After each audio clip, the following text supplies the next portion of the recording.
Hello friends, I am Ujjwal. Today I will tell you about the Redmi Note 8 Pro. Let's begin.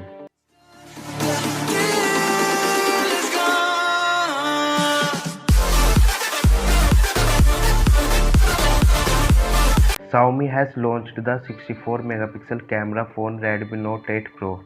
The phone has a 6.53-inch Full HD Plus display and the front and rear panel are Gorilla Glass 5 protection. MediaTek Helio G90T has been used in this.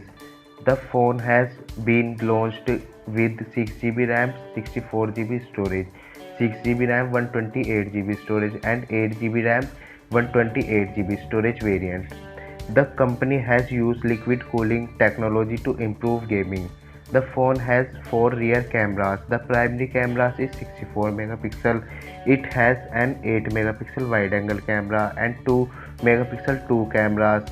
The phone has a 20 megapixel selfie camera in the front. It's run on MIUI 10 based on Android 9 Pie. It has a 4500 mAh battery. Thanks for watching. Please like, share and subscribe for more video like this.